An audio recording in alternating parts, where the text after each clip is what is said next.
to say thank you for everyone being here to help Mia's family and friends celebrate her life. I met Mia and have known her for about 4 years through CMPD. We worked in the University City Division together, and the first time we met, according to her, was not in a good way. Although I never remembered our first encounter, Mia liked to remind me every single day of it. I was starting PTO phase and was having trouble opening the gun safe in the room. Mia walked in because she was on light duty and noticed I was struggling, so she helped me out. Apparently, I never said thank you or even looked at her. And every day since then, she reminded me of how that was the first time we met and she already didn't like me. However, I still don't think that's how it went. Moving forward, everyone on shift would bring up her name as though she was someone famous, and I still had no idea who she was. A few coworkers would sometimes call me Little Mia because I guess I reminded them of her. I had a coworker one night tell me, "When Mia comes back to work, I think you guys are going to become best friends." And that person was right. I couldn't tell you the day or time we became friends, but we went on one call together and immediately clicked. And since then, every call we went on, we always went together.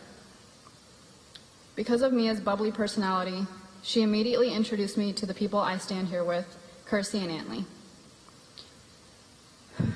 Thank you to Mia, I had an amazing experience working with all three of them, that we were a family. We leaned on each other through the rough times and laughed at the good times. Mia, Kirsty, and I created a group chat and named us the Tres Leches. For those that are unfamiliar, Tres Leches is a Latin dessert made with 3 different kinds of milk. We chose that because each one of us expressed diversity and uniqueness. Plus, we all loved cake, so it works out.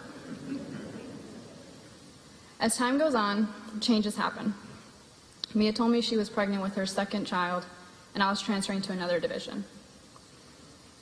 Although we did not get to work together afterwards, our friendship never ended. Later, Mia told me the news about her third child, although she didn't even have to tell me because I already knew from the look on her face. I was so excited for her that I was with her throughout her entire pregnancy. We texted every day,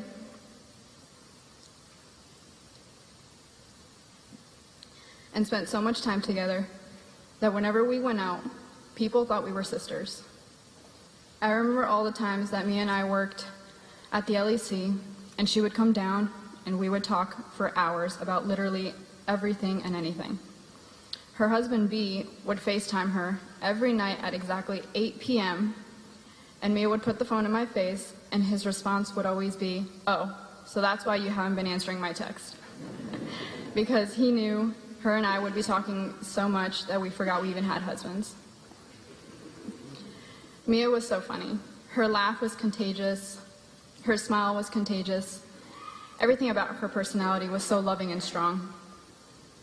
She was the strongest, most courageous person that I ever met. She was so respected. I idolized her character and sometimes was even a little afraid of her, but I never let her know that. She dedicated 110% of her time to her family, as that was what she valued most. Not only does she have time for 3 kids and a husband, but she made time for her friends and for her work. We also recently both decided to start going back to school together and started working out together. Even though we were not blood, she was my older sister, and sometimes even my mom, because she took care of me when I needed her the most, and she was amazing for that. I don't like to remember the day we lost her because I know she wouldn't want us to be upset. So instead, I'm here talking about her amazing life because I know she didn't regret anything of it. To the Figueroa family, Mia loved you all so, so much. Whenever she spoke about you, I felt the connection through her words that by the time she was done, I already knew everything about you without even meeting you. She wanted to let you know that she would have done anything for you, and I want you to know that she was never alone and she was always taken care of. To her husband and kids, you were all we talked about because she just had to brag about her family. And rightfully so, because you guys made 3 wonderful kids that I learned to love just as much as she did. As Mia's favorite line to say when she was done speaking, I say all that to say, thank you for allowing me to speak. I know Mia would have wanted it to be this way with the people that I stand beside. I love you, Mia. Thank you for being my best friend, my rock, my sister, my mom, all in one. I will forever cherish our friendship and promise to complete all our plans that we had started together for you. Thank you for allowing me to be a part of the family, and now it is time for you to rest in heaven and smile, and know that your children and family will be taken care of from here on out. We love you, Mia.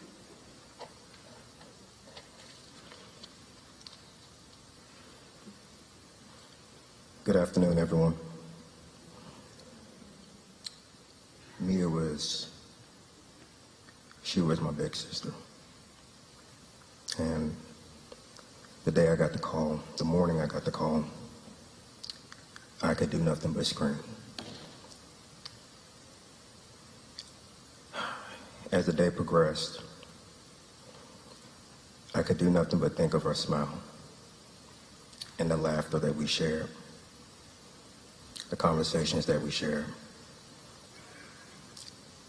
And that's how I choose to remember her, through her laughter and through her smiles. I'm going to tell a story.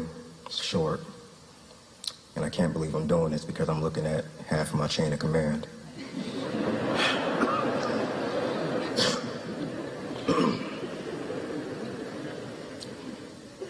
Before, Lord, I hope I don't get a negative PRD, but before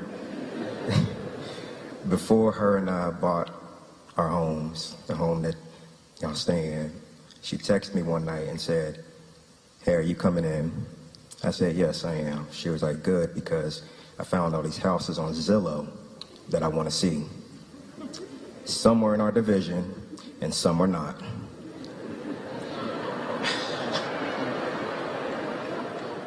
I said, okay, here we go. So I knew nothing about buying a home. She taught me everything and shared some information with me and my wife before we purchased our home. Got to work. We immediately, I can't remember who our sergeant was, but we immediately ran to Sarge, said, Sarge, can we ride too, man? He said, yes. I said, good. She said, good. We answered a few calls to act like we were doing work. And jumped in the car, and sure enough, we looked at all of those houses. The biggest issue was we looked at a house that wasn't in our division, that was in North Division. We had no business in North Division. We didn't answer a call there. There was no out-of-team response. There was nothing. We went straight to North Division. It had to be 2 o'clock in the morning. I got out the car. You know, she asked me to go look at the house. I think she was just tired or exhausted. Got out the car, walked up to the house. There was no cars in the driveway. Took my flashlight out. I started shining my light through the window.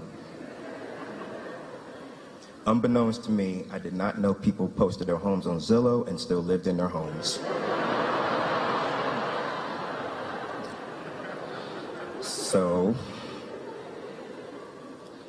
So, I'm looking around and I see furniture, a TV. I pan my flashlight to the left. I see a beautiful kitchen island decorated with food. And I said, oh Lord, somebody lives in this house. And I saw a light upstairs cut on, and I took off running. Mind you, I'm in full uniform. I jumped in the patrol car in the passenger seat, and I said, go, go, go, go, go. And she took off. We laughed all the way back to university. And I checked the pending queue to see if there was any 88 calls. Thank God there wasn't, because I swear I would have told dispatch we'll take care of it. I know the suspect. I've dealt with him a lot. So,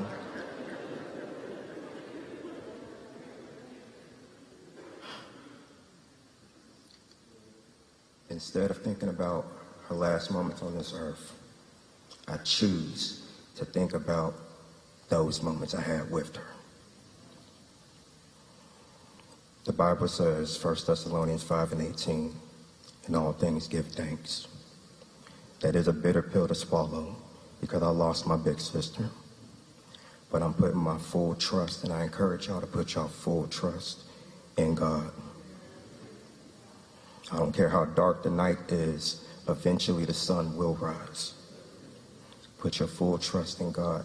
Be whatever you need. We're here for you. I got you, bro. I don't care what time of day it is. You call me, I'm there. My brothers and sisters that share this uniform, I love y'all. Watch your six. Be safe and get home.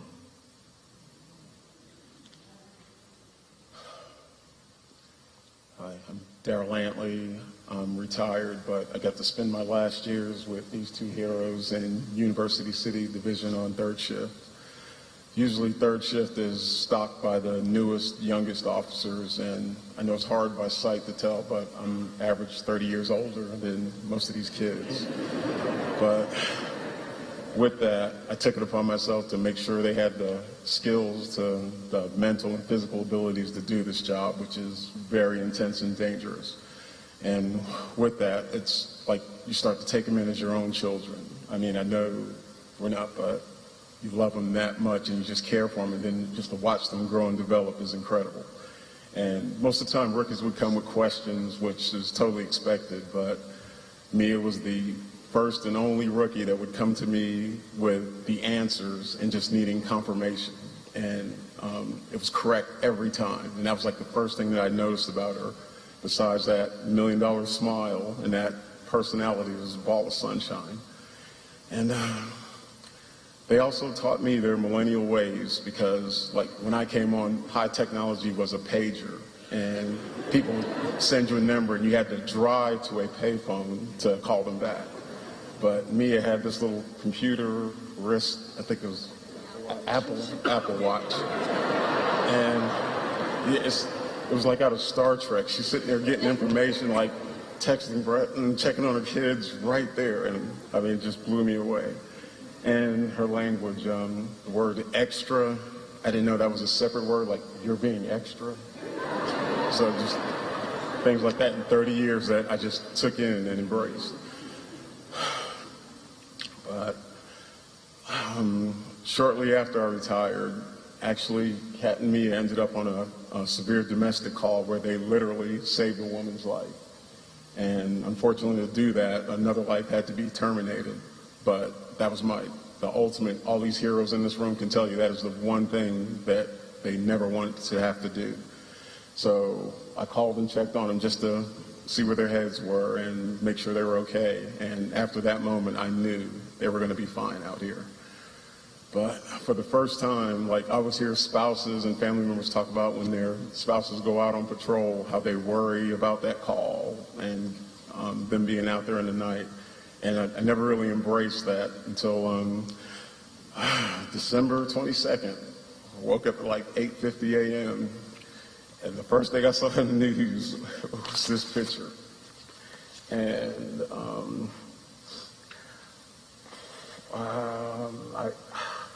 I love God, would never question his plan, but this was like calculus. I can't comprehend it, but I will endure it. And I just have to say thank you, Mr. and Mrs. Figueroa, for gifting us with her, Brenton for sharing Mia with us, and I promise you, Gabby, Grayson, Gia, if you want to know anything about how awesome your mom was, seek me out in 20 years. I'll be there for you. Thank you.